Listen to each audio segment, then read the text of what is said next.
Welcome to Everything's Not Black and White with your hosts, Lala and Brian. Hello, everyone, and welcome to today's episode.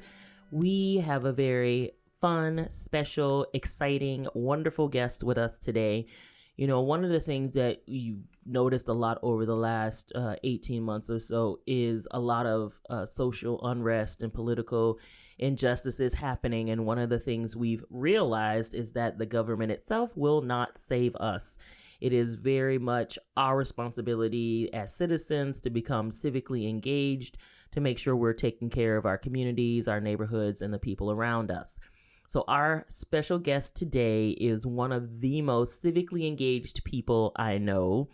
They never turn away from helping folks, and they get right in on the fray, whether it's in a protest or writing letters or putting their money where their mouth is.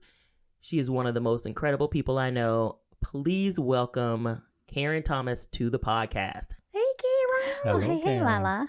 Bye. It's good to see you. Yeah, you too. So, Karen, let's talk a little bit about who you are for our viewers or our listeners, and where did you grow up? How did you grow up, and what brought you to Columbus? Wow. Okay, so I grew up in Ashland, Ohio, which is someplace special. It says so on the water tower.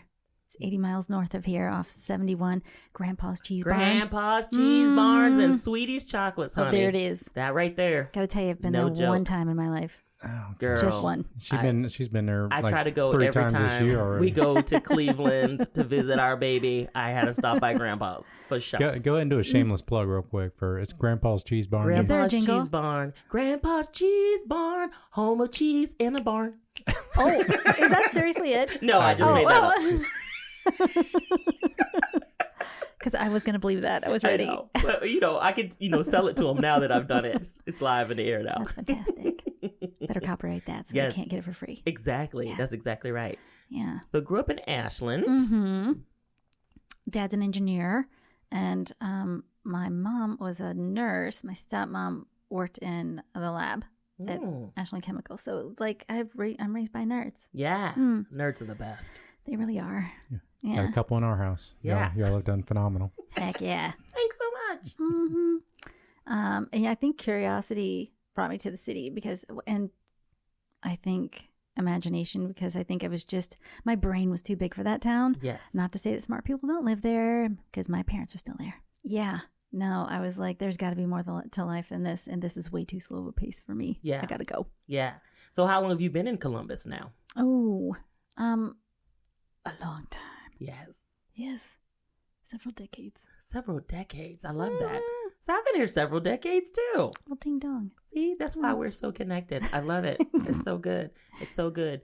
So when you got here to Columbus and you said, I'm just going to be involved, or how did you get the urge or desire to be civically involved like you are?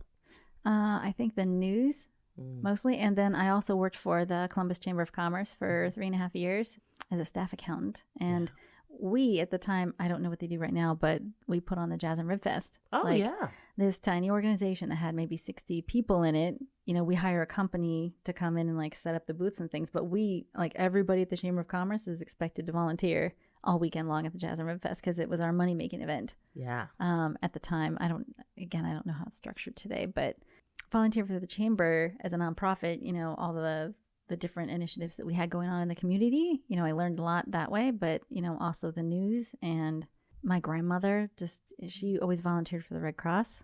Oh, very cool. Yeah. Love that. And Planned Parenthood interested me because we had a Planned Parenthood in my town, and that's where I went to college too. Yeah. And of course, like, where am I going to get birth control in a small town? Right. It's a true story. There in the basement of my church. Yeah. Of the Episcopal Church was the Planned Parenthood office. That's very and I was progressive. Like, yeah, isn't it? Yeah. Well, I mean, the Episcopal Church is cool with, I think LGBTQ. Yeah, I know the priests, whatever they're called. Yeah. Obviously, I haven't, disconnected myself from religion a long time ago because I can't remember. But whatever the priest ministers guys are. I mean, you can be a gay or lesbian. And they're cool with it. Cool. They're not like, oh, you're going to go to hell. That's awesome. Yeah. So that was something that interested me too. That I'm like, how did this get set up? And this was I remember how helpful it was to me because that small town, reproductive education that might have lasted like, oh, I don't know, 2 classes, maybe, 2 hours total. Sure. That I'm like, Planned Parenthood was very helpful to me in understanding like my own body and my choices as a woman and how to, different perspectives on relationships and, viewing like how something that seems so small to some people can really be life impacting. Yeah. So when I was like, oh, I've got to look up Planned Parenthood down here and help them out because what they did for me was great. Yeah. Similarly, I had the same experience at college, that having Planned Parenthood, because I also went to a very small town in Washington State. And so Planned Parenthood was one of the places where I went for my OBGYN and my birth control and such. So it really is very helpful for small town areas, that doesn't get the same kind of health, care and medical attention that other big cities do. Yeah, that's great. Right on. Yeah. So one of the things that I know that you do quite a bit is that you stand on the front lines with folks when it comes to protesting, marching, and looking people in the face and being like, this is not right. So what got you into saying, you know what, I'm going to put my feet where my mouth is and I'm going to do the thing? My grandmother, I'd have to say, because my grandma T was really, she was a Spitfire. Yeah. And she didn't back down to anybody. I mean, she wasn't in your face. Like, she wasn't going to interrupt something that she saw going on. She wasn't like that. I am. But, I mean, she talked to us about it. Like, this isn't right. That's not right. This is why it isn't.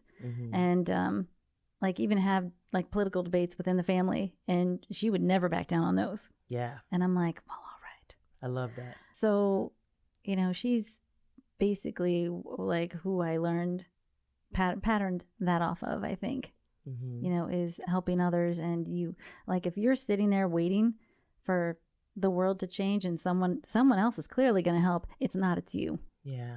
That's how things get done. Yeah. People have to self-actuate and do it because no one else is going to do it. Like this organization or whoever you think is going to step in, they're not. It's you. So join us already. I love that. Do you ever get scared when you're out there doing stuff? No. I mean, I don't know why I would. I can't, like, maybe my optimism is a little unbridled. Yeah. And my parents know I'm there, and they're always good for bail money. Yeah. So I'm like, what's going to happen? I mean, I tell them, I'm like, you still good? Yeah. I've tested situations out on them that I'm like, all right, cool. So we're at this protest. Like, what if the cops push me and I push them back? And they're like, yeah, it's cool. We're going to get you out. Yeah. And I'm like, what if I punch them in the face? And they're like, yeah, going to get you out. You're our kid. Yeah. No matter what, we're going to get you out. I love it. We'll decide what to do with you, not them. That's right. So we're always going to get you out no matter what. That's awesome. And I'm like, cool. Yeah. So, not that I'm planning on, going beyond Thunderdome and all that, but, right. But it's, it's quite a booster, for your confidence and feeling, I know they're not with me, but I feel safe knowing that they will be there in a snap if I need them to be. Yeah. It's a hell of a safety net to have. It's an amazing safety net to have. Because I know other people get real nervous at protests and they're like, oh, what if this, what if that? And I'm like, well, you got to have a backup plan. Yeah. And when you do, and I mean, I've got several. Yeah. I'm like, it doesn't, so I don't feel scared. I love it. Because of that. Yeah. Maybe I should, but I don't. No, it's okay that you don't feel scared. I love that because what you do is you give energy and excitement to people to want to be there with you. Like, one of the things I've always seen you do is that you always have people's back. I know you said you have your own safety nets, but I've never seen you back down. If somebody says, hey, Karen, I need you to do, I'm there. And you're always there. Yeah. You always make yourself available. And it's amazing to watch. You inspire me too, all the time. Thank you. I did have like these, my friends I ride bikes with. So we do Monday Night Ride. It's like 9:00 at the Wexner Center for the Arts on campus. We all meet there and then we just ride together, stop and buy a beer, drink that, ride some more. Of course. Love it. Yeah. And that's how you do it. Right. I mean, I need to try that. Me and Kathy went for a 18-mile ride this morning. I could have used a beer. Yeah, you could. I mean, seriously, pull over those gas stations. Like, I got to say, I think all gas stations sell singles. Seriously. I think you're right. I think you just find an alley and just pound that thing, or I mean, we drank them out front, but it's dark, you know what I'm saying? But no. And I heard them telling a story to a new rider a few weeks ago, and because they must have been asking about me or something, like what about this Care Bear over here? Mm-hmm. And they're like, oh, she's amazing, and had told them a story. I forgot I did it until they said it, and I was like, oh yeah, that was me. Well, I can't wait to hear this. It's always the best stories. Oh my gosh. Yeah. People remind me of a lot of shit that I do. Yeah. Like, I don't always remember it at the front. And then once they tell I'm like, yeah, that sounded like me. Mm-hmm. Yep, I believe you. Mm-hmm. Yep, I did it. But I think it must have been their first ride they came on or something with a group. And we're riding, and I think a bus cut off Lucy. Oh, no. He was pissed. And I was like, and I heard him, he was like, I'm like, what the f- is that? So I like hauled ass, caught up with the bus because they had to stop at the next stop, and like banged on the driver's window and was like, what the fuck are you doing? And he opens the window. He's like, what? And I'm like, dude, you almost hit that guy. Like, what are you doing? Seriously? You didn't see that. Dude has lights on. You had a like reflective shirt on and everything. What are you doing? Right. That's not cool. Right. You don't do that. Well, I mean, he was pedaling. I'm like, no excuses. No. This is not how this goes. And some other riders saw that I'd pulled this bus over. So then they came over and were like, yeah. So, you know, they were telling this story about what I did. And he's like, she didn't even know me. And she was like, you can't treat this person like that. That's right. And I'm like, that is true. That's right. Yeah. But that's what I love about you is that you always champion anyone who has injustice happening to them.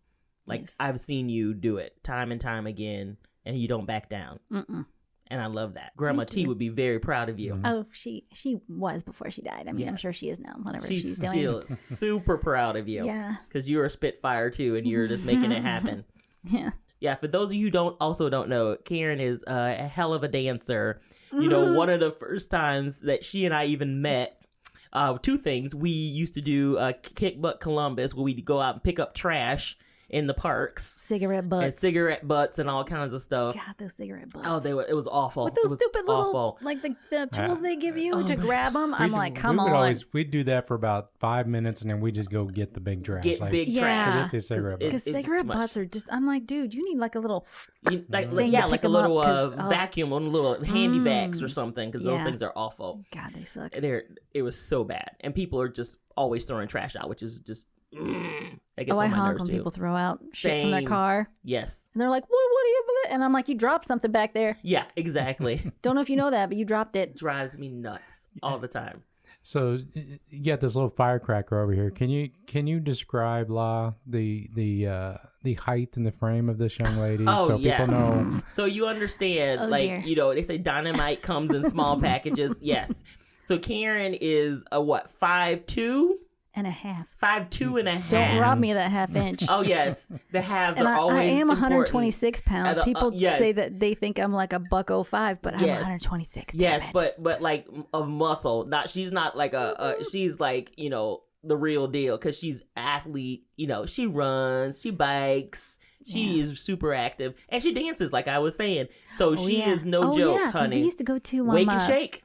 Yeah. Yeah. Dang. We used to do wake and shakes. You know what I thought you were going to say is that OG thing. Oh, the OG was fun too. What was that? Was it just called OG something? It was called OG Columbus, I think it was called. And it was, okay, I was telling a friend about that a couple months ago because like you and I and Tracy and somebody else would go. Rick, yeah. Rick Schuster. Yeah, Rick Schuster. Oh, no, to the OG one. Really? Was he there? Yeah, Rick came that time. I didn't know that. Yeah. Oh, shit, he did. That's true. Okay, yeah. Sorry, Rick. Yeah. Sorry. I remember you. Yeah. But one of Tracy's friends came too. Who was that? But that was when it was over at that Copious. The Copious. And it was like hot as crap, like the 7th layer of hell down there. No air conditioning. Bodies. Ooh, yeah, honey. But here's what I loved about every time we went to those. Yeah. Is like everybody else, because I think the invitation always said like dress to impress. Yeah. And we'd show up and like, I remember one time I had like my cowgirl boots on, like these beat up ones that I used to wear in my friend's FA barn. Yeah. Some ratty looking jean shorts and it like was too hot to a dress Rolling up. Stones t-shirt. Exactly. And then there's all these other people, like, we got dresses, dudes like trying to look good in their slacks and things, and we're over there and like, as little it looks like as possible. It looks like it's laundry day. And we're just wearing our leftovers. Because we're there to just, dance it out and get our fitness on. Exactly. We weren't looking for, we didn't give a shit. For people. They were looking for the next, conquest. We're like, honey, and we're like, no, we're here to dance. Get out the way. We're here to dance. Mm-hmm. Exactly. Yeah. Exactly right. So one of the things I know that you do that I actually love is the Goodness Market. So why don't you tell folks a little bit about that? Okay, so Jose Espatia, he and his husband Rob Stolings Espatia own Bang Studios hair salon in Harrison West on Michigan and 3rd. Jose and I met he's always done my hair. So and it's always so cute. I know, he does good work, right? He does good work. Yeah, I'm never pissed at him. He's good. Yeah. What's that like? Like not being pissed about your hair or just having hair? Just having hair. Yeah, well. It's a novelty, I guess. It's warm sometimes. Other times people know that you just got out of bed and rolled into the farmer's market. That is also true. Yeah, they're like, oh, that girl has not used soap today. So that's the tough part about having hair. People know your bathing status. Okay. Well, then I'm good then. So then you really gotta front when you go out in public and just act like you don't care that people are stepping away from you because they're like, I don't think that one used soap. Test. You didn't pass the sniff test. That hair does not look like it's seen water or soap. So, yeah. But yeah, so Jose and I met just, him cutting my hair. And, you got a lot to talk about in 45 minutes. Sure. Because that's always how long it takes to, wash it and slap it around and do his magic on it. Yeah. So we got to know each other and be friends. He told me that when he goes out to Colorado that he goes to, there's I don't know if it was a festival or a farmer's market, but he said, they call it Goodness and they're, it's all giving back to the community. And I really want to give back to the community. We got to figure something out. And we met about it maybe 4 years ago. And we were just brainstorming all these different ideas, different things we could do with that space. And then neither one of us got around to it. We were just busy doing whatever. Then this year, he's like, Kara, we've got to do it this year. I want to do it. And I'm like, okay.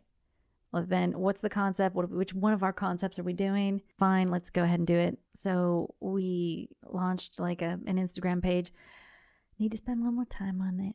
Yeah, that's okay. That's okay. But, it's a work in progress. It really is. I think we're doing good for year one. And all of our vendors love it. And they tell us they love it. Mm-hmm. The booth fees are $35. You bring your own tent. But we've got a covering over the patio area. But it's not good for water. It's only good for sunlight. Mm-hmm. But we've got music, speakered in, and they're great at picking fun music that anybody would like. Yeah. So I like that. It creates an atmosphere for it. And of course, I have my trunk bar. Yes.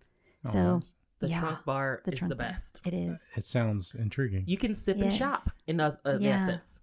So you get to choose from different liqueurs and different mixes. Remember, she said she had a purse flask. Mm-hmm. Yeah. And then so you can sip and shop with the local vendors. Yeah. Well, I do that really just only for the vendors and my friends when they show up, not the general public. So not the general public. So bunch of booze hounds. I was going to say it's a good way to get the wallets to get loosened up and people to spend money. The vendors love it. Yeah. They're like, oh yeah. Yeah. And when vendors show up, we help them unload their car. Mm-hmm. Because I know when I've done pop-ups before, we won't talk about why. Mm-hmm. That, it's hard that you're, depending on what you're making, if you're making a food item, you've got to make it pretty close to market. Right. Versus if you're doing candles, some art and things, you can do some of that stuff ahead of time. Sure. However, I have heard from some of our vendors that do candles that, if they had a market the day before and sold a bunch, they're going to have to go home and pour wax that night. Mm-hmm. I realize that they've got to get all the stuff out of their houses, get it into their car, drive it there, unload it, then bring it into the space, set it up, then serve people all day long. Yeah. People asking questions when you clearly have a freaking sign right there. Right. What do you mean? What is it? The sign is right there. Read it. Right. Yeah. And then they've got to pack it up and drag it out to the car, put it in the car, drive it home, get it out of the car, put it in your house. Right. So we help them unload their cars and reload them and help them. We come around their table and offer to help them set up too if they want help with that. That's all included in their $35 price. That's great. And it's 11 to 3. Mm-hmm. About every other Sunday. Mm-hmm. And then we choose an organization to donate to every month, and we give them 100% of the booth fees. So we don't keep anything out of this. That's great. That is so cool. I just love it. We're just there trying to build community and help folks who, have small businesses get seen and interact with the public and get their goods and services out there. Yeah. Yeah. And I think that's really special, really, really important, especially, with this economy, having a small business and having visibility that that small business is so incredibly important. So for you all to do that, it truly is goodness. And then to take the 100% of the booth fees and give it to a charity of choice, I mean, that's really cool because you all aren't making any money on this. No. We're losing money, really. Yeah. Because, I mean, he's the electricity and buying the coverings for the sun, and the trunk bar is free. Yeah. So I think that's pretty special. Yeah. Love that. And, I mean, just our time. We could be doing something else, right? Yeah. But, so many people, they always want to get something out of it for themselves and to do it for just the generosity of doing it. That's an amazing thing that you're doing. Thank you. That's pretty cool. Yeah. So, and I also know that you are putting together some financial literacy classes because, you're all about the math. So why don't you tell the folks a little bit about that? Yes. So it's always bothered me that folks are not given the tools by the education system to financially navigate their lives successfully. I mean, it's cool that you have home ec and shop class. That's wicked awesome. Thanks for that. Sure. Like people don't know about credit. That's right. What are all the components of credit? Mm-hmm. What counts, what doesn't? Why should you have credit? Yeah. How's that going to impact you later? Even putting together a personal budget for the month. This is how much money you have coming in from how are all the different ways that you make money, or if someone gives you an allowance or whatever. And then here are all your expenses. This is what it looks like. Or just how a car loan is structured differently than a mortgage loan. Right. So many different kinds of mortgage loans. And how to buy a house, like the cost of the house versus the interest. And then also retirements and 401ks and the stock market. Yeah. I really want people to understand those things because they actually aren't hard. It's just the language that's used in the industry and all the advertisements and emotional marketing and things confuses people. That's right. Mm-hmm. And they're actually really approachable topics that I like when I talk to friends about them, that they're like, oh, that's what it is. That's how it works. And I'm like, So I want to do that for the community and start doing pop-ups. And I think it's so important. We talk to our kids all the time about budgets and finances and debt and income and to be very smart about how they spend money. And also I want to throw into that like negotiations, with companies, because people don't know what they can ask for. That's right. And like I've met people, I can think of women that I met in the airport. I can't even tell you their names, and I don't know where I was flying back from, but I overheard them having a conversation, and I was like, whoa. Like, do you realize that company doesn't know what you make? That's why they ask you. Right. So you can tell them anything you want. Right. Like, you need to research what your job is paying right now. Right. Pick the high end of it, tell them you're making that, and then add. Know your value. Right. Add on to that. And you don't have to give them your salary history. That's right. There's no way for them to get that information. Like, companies can't call each other and say, hey, tell me how much Karen made. Right. It's illegal for them to answer the question. That's right. They're only allowed to call and ask the dates I worked there and what my title was, period. That's right. Not if they'd hire me back, not if I was a good worker, not if I drank at my desk. Yes. Nothing like that. I mean, what? I drank just out of my coffee. trunk. Just out in the trunk. It's in the trunk. It's in the parking lot. It doesn't count. Fine. That's not, whatever. You lease this property. That's whatever. I know. Exactly. Right. But again, that's one of the values of an education. No, I didn't learn that in college or anywhere. I learned that out in the workforce, and I try to spread that around to as many people as possible because they don't understand how negotiations work and all the things that you can ask for. I mean, you can ask companies for signing bonuses. I want you to give me a tech allowance to pay for my cell phone and internet if I'm working from home for you ever, or you just want to email me and me get it in the evening. Well, I guess you need to pay for my cell phone bill. Yeah. When I say education, I mean that could mean life experiences. Oh, that could mean school. It could mean all kinds of things. So that's what we always tell our kids: just constantly keep educating yourself through the process. And we say specifically, it's not always school or academics where you get your education. Yeah, I wish that they did include everything we just talked about the last couple minutes in school. They need to, because these are life skills. Absolutely. Absolutely. And my understanding is there've been talk about it. I don't know if you're actually going to do it or not. But Aji went to the College Credit Plus program through Columbus State. So Aji completely forgoed going to high school the last 2 years and went straight to Columbus State. And that was big time for us, from a learning perspective, just understanding finance, personal finance, corporate finance, like that kind of thing. So I wish it would have been in the general coursework of high school, and you didn't have to just go to another college to learn that. Ozzy actually got to take a negotiating class. Oh, good. Yeah, That's fantastic. And we got to watch her when we were in the Caribbean on one of the islands, and they're they're trying to hustle to get a little bit of money. Yeah. And she used one lady's quote against another guy's quote to get the best price out of a deal. And she walked away, and I was kind of like, yeah, there you go. She was like, "Why am I paying you $20 when I can go just 2 feet down here and pay 10? Okay, 10. Okay, great, thank you." I was like, "Ooh, yeah, girl, love it." Okay, fan yourself. Woo. Exactly. Yeah. But speaking of traveling too, because one of the things that I know you did for one of your birthdays was go and work in an elephant sanctuary in Thailand. Talk about that, because that is way cool. That was fantastic. So that lined up with my friends in Laguna Beach. We're getting married in Thailand. My birthday is the same month. So I'm like, well, I was just looking up. I don't want to fly all the way over here just for a wedding. I want to do some good while I'm here. So I started looking up opportunities, saw they had an elephant sanctuary, and it's challenging. Like the first one that I had said, hey, I think I want to come stay with you guys, whatever. That one ended up being like, when I did more work researching it, they actually rented elephants from somebody who still gave elephant rides. Oh, wow. And I'm like, wait, what? When I sent them a message and said, hey, is this true? And they're like, well, yes, but, and I'm like, no, I'm out.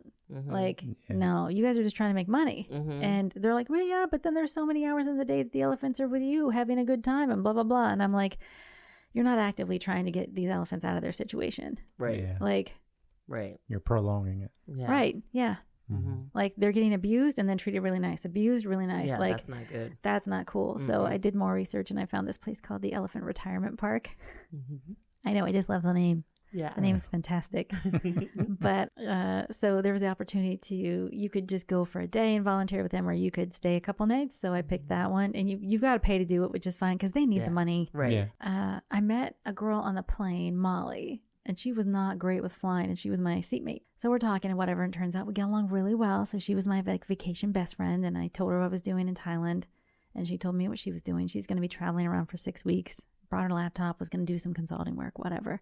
When I told her about the Elephant Retirement Park, she was all like, oh my God, I love elephants. And I'm like, well, they might have another spot if you want to go. So she did. Oh, that's so cool. So that was cool. So we volunteered with the elephants, and we would take them for walks. I know that sounds goofy because you're thinking like dog, elephant. But all the elephants had caretakers, which are called mahouts.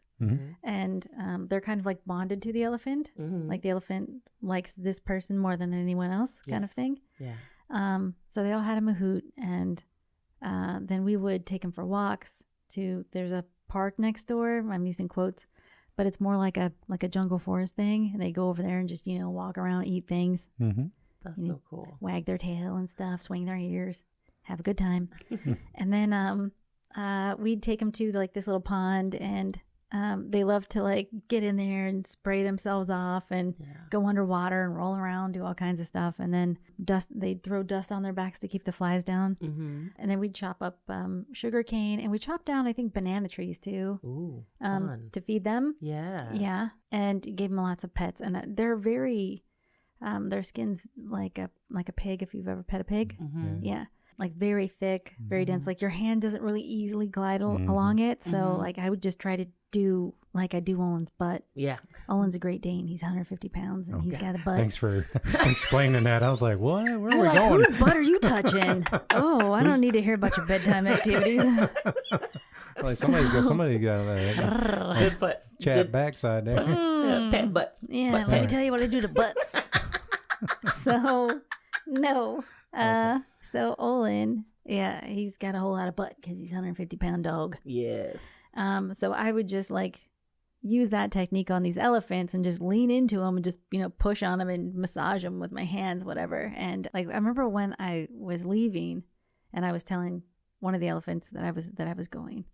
And, when they say elephants are very smart. Yeah. And they live 70 or 80 years. Yeah. Long time. And leaned its trunk against me, the length of my body is and leaning against me, almost hugging me with her trunk, which was really cool. I was like, so cool. You get that I'm leaving. That is very But cool. they're amazing, and I still donate to them periodically. That's awesome. Yeah. Yeah. That's so awesome, though. But I love your heart so much that you do so much here locally, but then even when you're going on a trip that is, a leisure trip, you're still concerned and thinking about things that are bigger than you, the global aspect of taking care of your community, which is really very, very cool. Thank you. You're welcome. So what kind of advice would you give to folks who are like, oh, no, I want to do something, but I don't even know how to get started? Like, what kind of advice would you give to people? You have to know yourself, one. What's important to you? Sit with yourself for a minute and say, what gets me excited or what upsets me? Mm-hmm. And be honest about it. And, if it's something that upsets you that you think is approachable and you can fix, there you go. Mm-hmm. Like, what in the world bothers you? Like, when you're driving your car, it irritates you. You see litter on the side of the road. Well, ding dong, there you go. Mm-hmm. You want a trash bag. Mm-hmm. Get to it. Yes, right. Yeah. Or there's groups that you can volunteer with that do that kind of stuff. Like, if you don't like that, what you see in the news, the cops are beating your neighbors. Yeah. Then there you go. There's groups that are standing up for racial justice, which I'm part of too. Yeah. Let's see. Or does it bother you that, the state is attacking reproductive rights for women and that schools don't teach sex ed or contraceptives are so expensive, and inaccessible. Yeah. Mm-hmm. Like, I remember when the presidency shifted the last term with, the menace that won't be mentioned. Mm-hmm. I bought, every time I was at Target, I'd buy Plan B. Mm-hmm. Like, I don't need it. I have an IUD. Mm-hmm. But that I'm like, if other women need it, like, it's like $40 or $50 a pop. It is expensive. And I'm like, I'm going to keep buying this stuff. So if anyone needs it, and I told my friends, I've got this. If you ever need it, let me know. And 2 of them took me up on it. That's awesome. Like within the next 8-10 months. Yeah. But even when I went to buy that, the shelves were not stocked with it. I'll tell you that. Yeah. Oh no, we ran out. Really? Like, you're a national distribution chain and you just don't have more of this in your warehouse somewhere? Right. Cool. So if things like that irritate you, then, there are plenty of organizations. Women Have Options, Planned Parenthood, the there's a Jewish Women's League. Mm-hmm. Yeah. Mm-hmm. And all kinds of different female-centric reproductive rights organizations that you can sign up with and join. Like, they're always looking for volunteers. Mm-hmm. And if you're like, oh, I'm not really good at talking to people, cool. They have letter writing campaigns. Mm-hmm. That's you. Get your pen on. Mm-hmm. Or, get to typing. Yep. Whatever. They've got tasks for anyone to engage. I love that. So I just always tell people, just choose something that you wish was different and then make it different. Because it's never going to change unless someone gets out there and does something. And that somebody's you. Be the change you want to see in the world. That's what they mean by that. That's what they mean by that. Yeah. That is awesome. Mm-hmm. So do you have a goodness market that's coming up soon? We do. It's in 1 week, September 26th on a Sunday, 11 to 3 at Bank Studios in Harrison West. And the Instagram is 614goodness. And on the Instagram, they'll get updates of when you're doing it, like every couple of weeks, you said? Oh, yeah, and all kinds of other inappropriate talk. Awesome. Yeah. Mm-hmm. If you want to donate to the trunk bar, Karen is also open to that. Sure. Well, at least the trunk is. Yeah, the trunk is open. Trunk's always open. That's right. It's always open. That's right.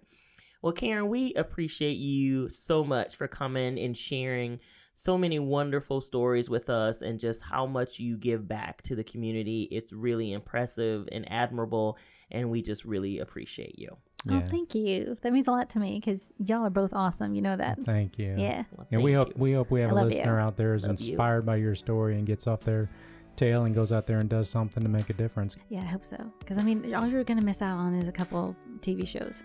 And, nobody's going to say anything about your TV watch on your tombstone. No. Okay. No. It's a true story. Yeah. It's a true story. Go out and make your own stories. That's it. There you go. Well, we appreciate you and love you, my friend. Love you. Thanks, everyone, for listening. And if you want to follow us, you can do that on Facebook at ENBW Podcast. And you can also send us an email at enbwpodcast@gmail.com. Well, we'll see you soon. Thanks. Bye-bye. Bye-bye. Ciao.